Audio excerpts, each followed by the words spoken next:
I would like to speak to you today from Genesis chapter 11 concerning the Tower of Babel and the confusion of tongues. Now, if we were to attempt to set forth the two central affirmations of the Scriptures, from Genesis to Revelation, they would be without question the fact that God is holy and righteous, and that man is wicked and sinful. In fact, man, soon after Adam's fall into sin, became so wicked that it was necessary for God to pronounce judgment upon the world and destroy all flesh upon the earth. We read of this in Genesis 6 through 9. The only flesh that was spared from this terrible judgment upon sin and rebellion was Noah, his wife, his sons, their wives, and yet their descendants within a few generations again forgot God, rebelled against him, and it was necessary for God to send judgment upon them again, this time by the confusion of their speech and scattering them over the earth. I would like us to see that this story of the Tower of Babel pictures exactly the nature of the sin that man has been guilty of down through the ages. The kind of sinful desire that entered the heart of Adam and caused his fall into sin is the same kind of sin that corrupted the hearts of those who were destroyed in the flood. And then we see it brought to focus again in the people's attempt to build the Tower of Babel. Now, what was the sin of Adam that diseased all of his descendants? We see in the hearts of all men that is so perfectly demonstrated in the attempt to build the Tower of Babel.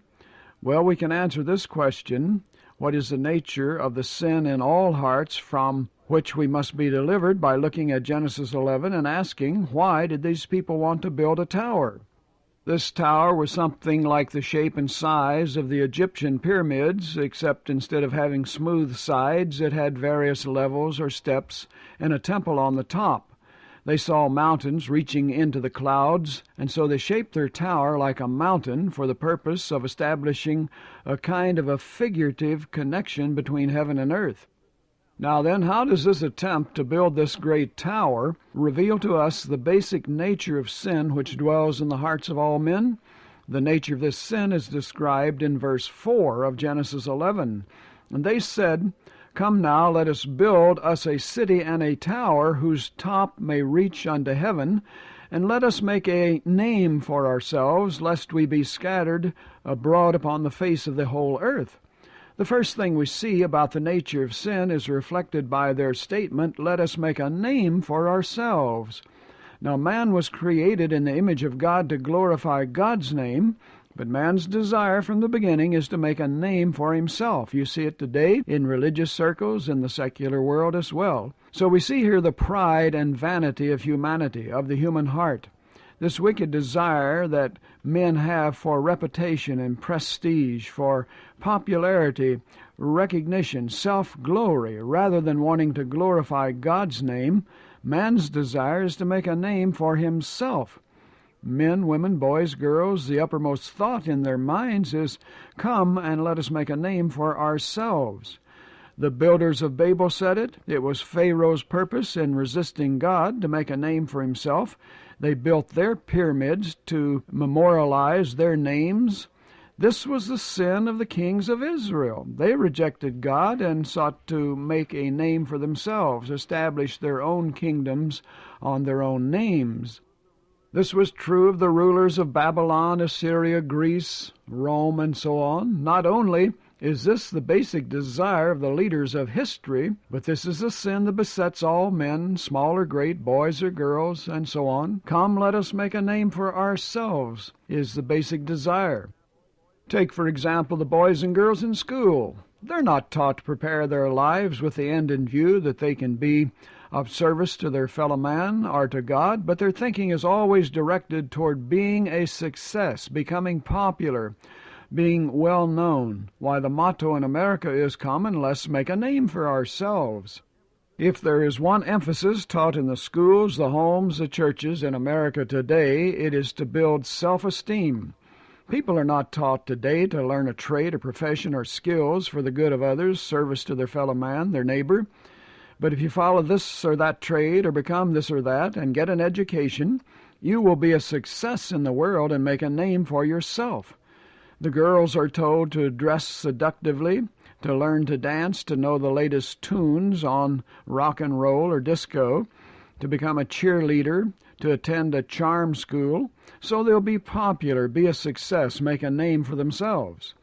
Now, if you will reflect for a moment, you will have to admit that we're being taught to measure success in terms of money, in dollars and cents, the size of the car we drive, where we go to church, the neighborhood we live in, how many automatic appliances that we have, and whether or not we have made a name for ourselves in the world. In fact, where is the parent who doesn't want his child to be a success? Now, the only success the Bible knows anything about is meeting the Lord Jesus Christ and obeying Him.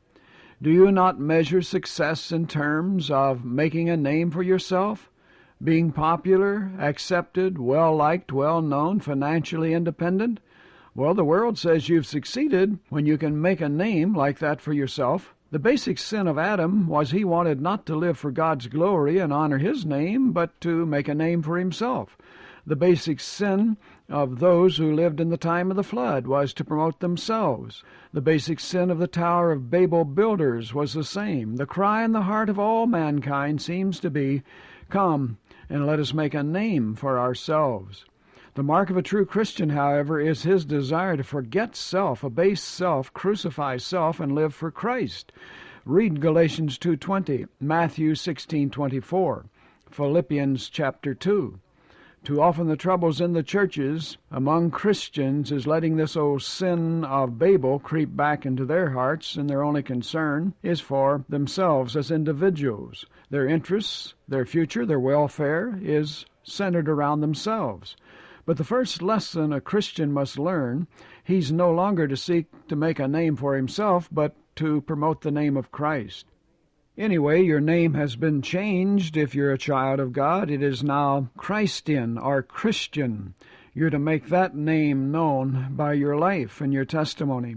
Now, the second thing we see in verse 4 about the nature of sin that's in the hearts of all men, not only do men attempt to exalt themselves, but these people wanted to build a city and tower.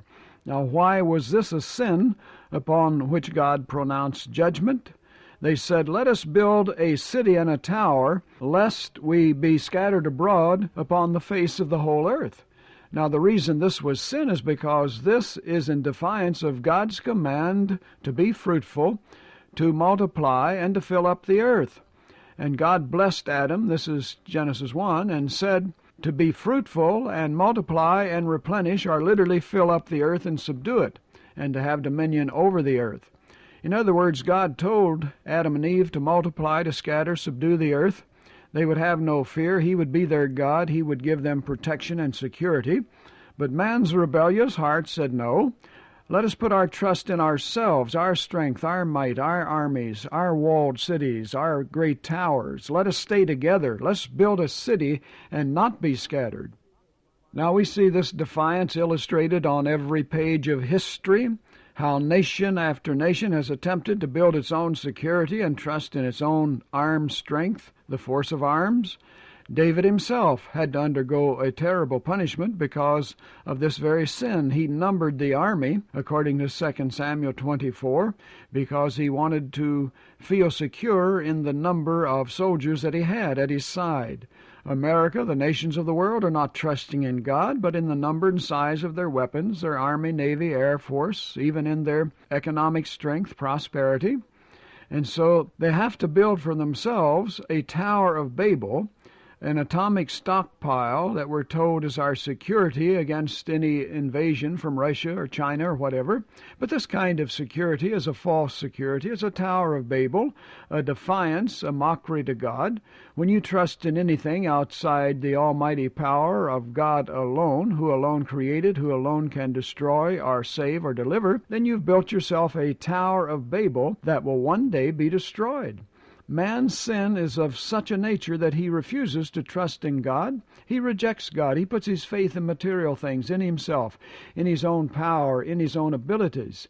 He says, in effect, "Come, let us build a city and a tower, lest we be scattered abroad by the enemy." The divine command went out to scatter, subdue the earth, trust God, but man's reply was, trust God? No, let us build our own security and trust ourselves. And so they chose security in unity rather than in obedience. It's interesting that we see just the opposite response in the life of Abraham when God commanded him to leave his home, sever all of his ties with his family, friends, the society that he grew up in. He didn't complain. He didn't say that he couldn't make a name for himself out in some foreign, unknown land, but he obeyed God, just like the Christian does. You see, Abraham's obedience depicts the obedience of a true Christian who puts his hope, his trust, his faith in Christ, in his security. The city that the Christian seeks is not the one that they build in this world, but the heavenly Jerusalem, whose tower or temple is not made with hands, but we're told it is the Lord himself. And they don't seek to make a name for themselves, but their name shall be called Christian, as I say, Christians. Now we also see in this account in the Tower of Babel how the sinful heart of man in his pride says, let us erect a tower of good works, philosophy, religion, and climb up to heaven our own way. I'll put, they say, my faith and my ability, my philosophy. I will live a good life, a life that I believe that is morally and ethically acceptable to society and to God, and thus lay a foundation for my tower to reach into heaven, to get to heaven on my own terms. And what was God's punishment upon such plans, such rebellion? Confusion. We read that he confused their language, and they had to be scattered one from another anyway. If there's anything that characterizes the helplessness, the tragic condition of man, it's his state of utter confusion. He is in every way confused and bewildered, and you see that in this account here. This proves the point that sin brings its own punishment. You see, the one thing they were trying to avoid was confusion, being scattered, and their punishment was that they became so confused they had to scatter. Therefore, the name of the place is called Babel. The Tower of Babel has become a monument to man's sinful pride, his foolishness, his rebellion. You see, what they hoped would bring them glory became an everlasting monument to their folly. Confusion was the result of their sin. Confusion exists wherever man rebels against God.